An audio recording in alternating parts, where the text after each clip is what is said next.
ಪತ್ರಿಕಾಗೋಷ್ಠಿ ಇದು.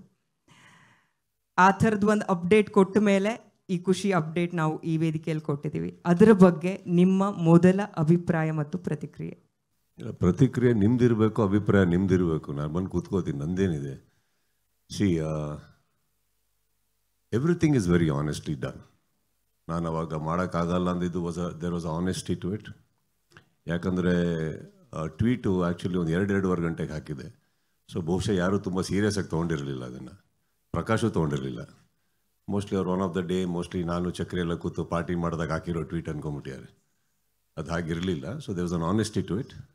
I think ವಾಪಸ್ ಬಂದಿದ್ದು has got an equal honesty. Will speak about it as an the press meet happens. So I think ಈ AVs ನನಗೇನು ಗೊತ್ತಿಲ್ಲ actually. I just saw it today and that was very overwhelming. And ನಾವು ವಾಪಸ್ ಬರೋದಕ್ಕೆ one of the main prime reasons ಕೂಡ ಪ್ರತಿಯೊಬ್ಬರು ನಮಗೆ ಹೇಳಿದ ರೀತಿ ಇರ್ಬೋದು, ಕರೆದಿದ್ದ ರೀತಿ ಇರ್ಬೋದು, ಬೇಕು ಅಂತ ಹೇಳಿದ ಒಂದು ವಿಧಿ ಇರ್ಬೋದು. So there's a lot of thing that happen and today we are here and I am very happy. Especially ಆ AVs ಎಲ್ಲ ನೋಡಿದಾಗ, ಜನಗಳ ಅಭಿಪ್ರಾಯಗಳನ್ನ ನೋಡಿದಾಗ at least it's very touching. So I think ಅದು ಬಿಟ್ಟಾಕಿ ಅದು ಆ್ಯಕ್ಚುಲಿ ಅಲ್ಲಿ ಬರ್ಬೇಕಾದ್ರೆ ನನಗೆ ಇಲ್ಲೇ ನಾನು ಹಿಂದೆ ಕೂತಾರಲ್ಲೇ ತುಂಬ ಹ್ಯಾಪಿನೆಸ್ ಕಾಣಿಸ್ತಾ ಇತ್ತು, ಕೇಳಿಸ್ತಾ ಇತ್ತು ನನಗೆ. So I think I am quite happy about it. ಪ್ರತಿ ಸಲ ನಿಮ್ಮನ್ನು ಯಾವುದೇ ವೇದಿಕೆ ಮೇಲೆ ಇನ್ವೈಟ್ ಮಾಡುವಾಗ ನಾನು ಒಂದು ಸಾಲ ಹೇಳ್ತೀನಿ, ಸ್ಟಾರ್ ಅನ್ನೋ ಪದಕ್ಕೆ ಸಮಾನಾರ್ಥಕ ಪದ ನೀವು ಅಂತ. ಹಾಗೆ ಬಿಗ್ ಬಾಸ್ ಸೀಸನ್ 11ರ ಕೊನೆ ಹಂತದಲ್ಲಿ ನೀವು ಕೊಟ್ಟಂಥ ಅಪ್ಡೇಟ್ ಸಂದರ್ಭದಲ್ಲಿ ಹಾಗಾದರೆ 12 ಏನು ಅನ್ನುವಂಥ ಪ್ರಶ್ನೆ ಬಂದಾಗ ಅಲ್ಲಿ ಪ್ರತಿಯೊಂದು ಕನ್ನಡ ನಿಘಂಟಲ್ಲಿ ಒಂದು ಪದಕ್ಕೆ ಒಂದು 2-3 ಸಮಾನಾರ್ಥಕ ಪದಗಳು ಸಿಗುತ್ತೆ ಸರ್. ಆದರೆ ನೆಕ್ಸ್ಟ್ ಆಲ್ಟರ್ನೇಟಿವ್ ಏನು ಅಂದಾಗ ಅಲ್ಲಿ ಒಂದು ಉತ್ತರನೇ ಸಿಗಲಿಲ್ಲ ಕನ್ನಡ ಆಡಿಯನ್ಸಿಗಾಗಿರ್ಬೋದು, ಕೋಟ್ಯಾಂತರ ಅಭಿಮಾನಿಗಳಿಗಾಗಿರ್ಬೋದು. ಬಿಕಾಸ್ ಅಷ್ಟು ಗಟ್ಟಿಯಾಗಿ ನೀವು ಈ 11 ವರ್ಷ ಅವರ ಮನಸ್ಸಲ್ಲಿ ನೆಲೆಯೂರಿರುವಂಥ ರೀತಿ ಅದಕ್ಕೆ ಕಾರಣ. 11 ವರ್ಷ ನೀವು ನಿರೂಪಣೆ ಮಾಡಿರೋದು, ಹೋಸ್ಟ್ ಮಾಡಿರೋದು ಇಡೀ ಪ್ರಪಂಚದಲ್ಲೇ ಒಂದು ಮೈಲಿಗಲ್ಲದು. ಈಗ ಸೀಸನ್ 12 ಕೂಡ ನೀವೇ ಹೋಸ್ಟ್ ಮಾಡ್ತಿದ್ದೀರಾ ಅನ್ನೋವಂಥ ವಿಚಾರ ಇವತ್ತು ರಿವೀಲ್ ಆಗ್ತಾ ಇದೆ.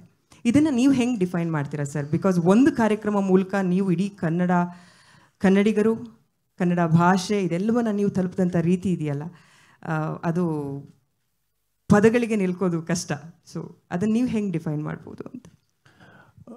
ಸೀಸನ್ ಎಂಡಲ್ಲಿ ನಿಮಗೊಂದು ಶಾಕ್ ಕೊಟ್ಟೆ ಅಂತ ಹೇಳಿದ್ರಿ. ನೋ ಸೀಸನ್ ಬಿಗಿನಿಂಗಲ್ಲೇ ಕೊಟ್ಟಿದ್ದೆ ನಾನು. ಸೀಸನ್ ಎಂಡಲ್ಲಿ ರೀಕನ್ಫರ್ಮ್ ಮಾಡಿದೆ. ಅಂದರೆ ಅದು ಯಾವುದೋ ಪಾರ್ಟಿ ಮೂಡಲ್ಲಿ ಮಾಡಿ ಟ್ವೀಟ್ ಅಲ್ಲ, ಕರೆಕ್ಟಾಗೆ ಮಾಡಿದ್ದು ಅಂತ. ಅದಕ್ಕೆ ಸಾಯಂಕಾಲ ಹೊತ್ತ ಮಧ್ಯಾಹ್ನ ಹೊತ್ತ ಮಾಡಿದ್ದಾನೆ ಸೆಕೆಂಡ್ ಒನ್. ಸೊ ಅದು ಅಲ್ಲೇ ಇತ್ತು ಆ್ಯಕ್ಚುಲಿ. ಬಟ್ ಐ ಗೆಸ್ ನಾವು one season 12 is happening.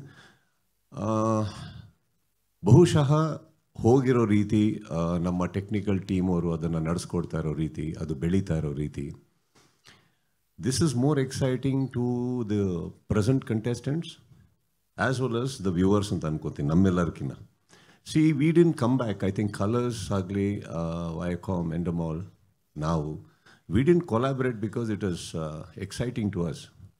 It is exciting to the audiences. So ಅವರು ಅದನ್ನು ನೋಡ್ತಾ ಇರೋ ರೀತಿ. ಸೊ ಬಹುಶಃ this adds on the way it is grown over the last, at least over the last 2 to 3 years. I think the growth has been really big, huge, and bigger leaps. ಯಾವುದೋ small leaps ಅಲ್ಲ ಗ್ರಾಫಲ್ಲಿ. So I think that way the contestants will be very happy. And ನನಗೆ ಗೊತ್ತಿರೋ ಹಾಗೆ ವೀಕ್ಷಕರಂತೂ ನಾನು ನೋಡ್ದಂಗಮ್ಮ ಇದು ಒಂದು ತುಂಬ ದೊಡ್ಡಕ್ಕೆ ಯಾವುದೋ ಕಂಪೇರ್ ಅಂತ ಅಂದ್ಕೊಳಕ್ಕೆ ಹೋಗಬೇಡಿ. ಬಟ್ ಒಂದು ಯಾವುದೋ ತುಂಬ ಒಂದು IPL ರೇಂಜಿಗೆ ನೋಡ್ತಾರೆ ಬಿಗ್ ಬಾಸ್ನ. ಒಂದು 3 ತಿಂಗಳು ಯಾವುದಕ್ಕೂ ತಲೆ ಹಾಕಲ್ಲ, ಆ ಥರ ನೋಡ್ತಾರೆ ಅಂದಾಗ I think it becomes our responsibility also to make it a better programme and bigger, much bigger to everybody. ಇವಾಗ ಅಲ್ಲಿ ನೀವು AVL ನೋಡಿದ್ರೆ ಪ್ರತಿಯೊಬ್ಬರು ಕಂಟೆಸ್ಟೆಂಟ್ಸು ಅವ್ರ ಎಕ್ಸ್ಪೀರಿಯನ್ಸಸ್ನ ನಾನಾ ರೀತಿಯಲ್ಲಿ ಹೇಳ್ಕೊಂಡ್ರು. ಅವ್ರಿಗೆ ಹೇಗೆ ವೈಯಕ್ತಿಕವಾಗಿ ಹೆಲ್ಪ್ ಆಗಿದೆ. Because I personally believe Bigg Boss ಅನ್ನೋ ಒಂದು ವೇದಿಕೆ ಏನಿದೆ, ತುಂಬ ಜನಕ್ಕೆ ಒಂದು ಕೆರಿಯರ್ ರೂಪಿಸ್ಕೊಟ್ಟಿದೆ. ಆಲ್ರೆಡಿ ಎಕ್ಸಿಸ್ಟಿಂಗ್ ಕೆರಿಯರ್ನ ಇನ್ನೂ ನೆಕ್ಸ್ಟ್ ಲೆವೆಲಿಗೆ ತೊಗೊಂಡು ಹೋಗಿದೆ. ಅವರ ಪರ್ಸ್ನಾಲಿಟಿನ ಇಂಡಸ್ಟ್ರಿಗೆ, ಜನಗಳಿಗೆ, ಎಲ್ಲರಿಗೂ ಪರಿಚಯ ಮಾಡಿಕೊಟ್ಟಿದೆ. ನೀವು ಒಬ್ಬರು ವ್ಯಕ್ತಿ, ನಿಮ್ಮಲ್ಲೊಂದು ವ್ಯಕ್ತಿತ್ವ ಇದೆ, ಕಲೆ ಅನ್ನೋದು ಬಿಟ್ಟು ಅನ್ನೋದನ್ನು ಕೂಡ ಹೊರತುಪಡಿಸಿ ಅದೆಲ್ಲ ಹೊರತುಪಡಿಸಿ ಹೇಳ್ಕೊಡುತ್ತೆ. So I think it's a very big stage and it's coming back in a bigger way. I am happy for that.